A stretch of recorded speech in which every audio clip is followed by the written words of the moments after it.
देखिए, आज़ादी के बाद से ही भारत की राजनीति में वैसे लोगों का दबदबा रहा है जिनकी पढ़ाई पश्चिम से हुई है। तो पश्चिम से पढ़ाई करने वाले पूरब की चिंता कभी किए नहीं। आज भारतीय जनता पार्टी के नेतृत्व में, नरेंद्र मोदी जी के नेतृत्व में भारतीय जनता पार्टी हर प्रदेश का, हर देश के कोने कोने का जिस तरह से विकास कर रही है, जिस तरह से आदरणीय नरेंद्र मोदी लगातार यात्राएं कर रहे हैं, एक एक व्यक्ति का, हर जन का, हर व्यक्ति का सम्मान कर रहे हैं। अरुणीय मधुमेह देश हमारा, जहाँ सूर्योदय होता था वहाँ विकास का उदय कभी हुआ नहीं।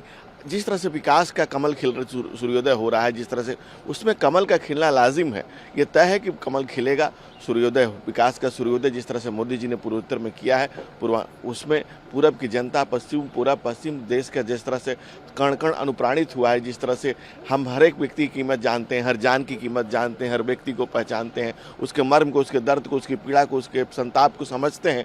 उसी तरह से नरेंद्र मोदी जी ने जिस तरह से जन जन की पीड़ा को आत्मसात किया है और पूर्वोत्तर का जिस तरह से विकास किया है, हम इस बारे में आश्वस्त हैं, मुतमईन हैं, संतुष्ट हैं कि जनता हमारा साथ देगी। और दोनों राज्यों की आप बात कर रहे हैं, हम तो चुनाव से पहले एक सीट जीत गए, तो आज तो युद्ध के पहले जीत जाना इस बात का संकेत करता है कि जनता हमारे साथ किस तरह से जुड़ी हुई है। और जिस राज्य में हम पहले भी वहाँ सरकारें अलायंस से थी, अभी भी अलायंस से सरकार बनेगी, क्योंकि वहाँ पर सब पार्टियाँ अलग अलग लड़ी थी। अब देखिए, विपक्षी एकता की बात करते हैं, वहाँ जाके तृणमूल कांग्रेस ने कहा Congress means corruption, Congress is the next name of corruption. और वहीं पर जाकर के कांग्रेस ने कहा कि तृणमूल जो है वो वोट कटवा पार्टी है। तो आज के डेट में पूरे भारत की राजनीति को आप उठा करके देखेंगे तो होड़ क्या मची हुई है, विपक्ष के नेता बनने की होड़ मची हुई है। राष्ट्र का नेता तो एक ही है, एक राष्ट्र के नेता का और राष्ट्र के नेतृत्व को दिशा और व्यक्ति मिल चुका है। भारत को उसका नायक मोदी के रूप में भारत को प्राप्त हो चुका है। तो पूरा पश्चिम, उत्तर, दक्षिण, चारों दिशाओं में जो विजय भारतीय जनता पार्टी भारत की जनता के सहयोग से कर रही है, और आदरणीय नरेंद्र मोदी के नेतृत्व में हम इस बात के लिए आश्वस्त हैं कि हमारी सीटें ज़्यादा से ज़्यादा आएंगी। जनता हमें आशीर्वाद और प्रेम देगी, क्योंकि अंतिम निर्णय तो जनता को करना है।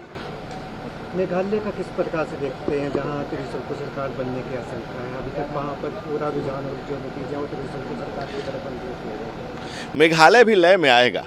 जब वहाँ पर सामने सारे रिजल्ट निकल करके आ जाएंगे तो मेघालय भी राष्ट्रवाद के लय को धारण करेगा। और जाहिर सी बात है, वहाँ जिस तरह से नतीजे आ रहे हैं, अभी इस बात के लिए आश्वस्त हैं और हम भी इस बात के लिए आश्वस्त हैं कि वहाँ सरकार अलायंस की ही बनेगी। और अलायंस में वहाँ की लोकल जनता की मांग होगी, वहाँ जो भी लोकल जो पार्टी सरकार बनाएगी उसकी भी मंशा होगी कि भारतीय जनता पार्टी के साथ अलायंस करें, क्योंकि वो जो भी लोग भी ज़्यादा सीटें जीत के आएंगे उनके जनता का जन दबाव उन पर होगा कि भारतीय जनता पार्टी के साथ मिलकर के प्रदेश को विकास की गति दी जाए। तो हम ये उम्मीद करते हैं कि वहाँ हम गठबंधन की सरकार में आएंगे।